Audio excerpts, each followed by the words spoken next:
शीतल अपने पिता के साथ आगरा में रहती थी। उसकी माँ बचपन में ही ख़त्म हो गई थी, तो उसके पिता ने ही उसकी परवरिश की थी। 18 साल की उम्र से ही घर चलाने के लिए नौकरी करना शुरू कर दिया ताकि वह अपने पापा का हाथ बटा सके। बेटा, तुम्हें नौकरी करने की क्या ज़रूरत है? तेरे हर शौक पूरे करने के लिए मैं अभी जिंदा हूँ। और आपके शौक़ का क्या पापा? आपके भी तो कोई शौक़ होंगे। मेरे शौक तो तेरी माँ के साथ ही चले गए, अब तो बस तेरी शादी का शौक है। पापा, मैं चली गई तो आपका ख्याल कौन रखेगा? मैं कहीं नहीं जा रही आपको छोड़कर। अरे बेटा, हर लड़कियों को एक न एक दिन शादी करके जाना ही होता है। शीतल उदास होकर अपने कमरे में चली जाती है। कुछ दिन बाद एक लड़के वाले शीतल को देखने आते हैं और उसका रिश्ता पक्का हो जाता है और उसकी शादी भी हो जाती है। शीतल की सास उसे माँ का भरपूर प्यार देती है और उसे कभी मायके की कमी महसूस नहीं होने देती। शीतल बेटा, तू आराम कर ले, सुबह से घर के कामों में लगी है, थक गई होगी। नहीं माँ, मैं ठीक हूँ, आप चिंता मत कीजिए। मैंने कहा ना, अपने कमरे में जाकर आराम करो। सास के बार बार कहने पर शीतल अपने कमरे में चली जाती है। थोड़ी देर बाद उसका पति भी कमरे में आ जाता है। शीतल, तुमने मेरी ब्लू कलर की फाइल देखी क्या? नहीं जी, मैंने तो आपकी कोई फाइल नहीं देखी। शीतल, तुमसे एक फाइल तक संभाली नहीं जाती। मैंने 1000 बार कहा है तुमसे मेरे सामानों को हाथ मत लगाया करो। दीपक के इतना कहने पर शीतल रोने लगती है।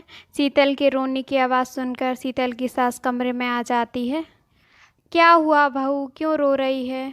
इस नालायक ने कुछ किया है क्या? शीतल अपनी सास रूपा को सारी बात बताती है। क्यों गधे, अपने सामान का तो खुद को पता नहीं होता और बहू को ताने मारता है। माँ, आप रहने दो, आपको तो हमेशा अपनी बहू ही सही लगती है। दीपक गुस्से में वहाँ से चला जाता है। ऐसे ही समय ढलता रहता है और शीतल की सास हमेशा उसका साथ देती है। एक दिन रूपा के दोस्त उसके घर आती हैं।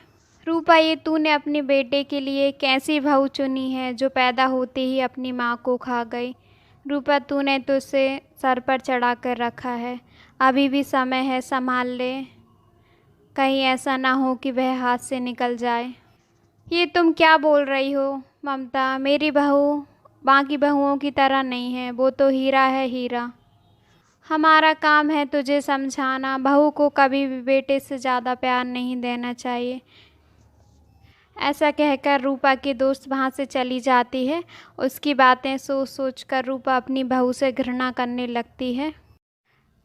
तभी शीतल वहाँ आ जाती है। क्या हुआ माँ जी, आपने अभी तक खाना नहीं खाया? मुझे अभी भूख नहीं है, जब लगेगी खा लूँगी। क्या हुआ माँ जी, आपकी तबीयत तो ठीक है, आज आप उखड़ी उखड़ी सी लग रही हो। अरे कुछ नहीं हुआ है मुझे, तू जा यहाँ से, एक बार में सुनाई नहीं देता क्या तुझे? शीतल वहाँ से चली जाती है। शाम को दीपक शीतल से, शीतल, कल मेरी ऑफिस में ज़रूरी मीटिंग है, तो तुम मेरी रेड कलर की शर्ट तैयार करके रख देना। जी अभी निकाल देती हूँ। तभी शीतल कपड़े ढूंढने लगती है पर उसे रेड कलर की शर्ट नहीं मिलती, तो वह दीपक से, जी आपकी रेड कलर की शर्ट नहीं मिल रही है। मैंने तुमसे कहा था ना, मुझे वही शर्ट पहन कर जानी है। तुमसे एक काम ढंग से नहीं होता। शोर की आवाज़ सुनकर रूपा भी वहाँ आ जाती है। क्या हुआ, तुम दोनों इतनी रात में लड़ क्यों रहे हो?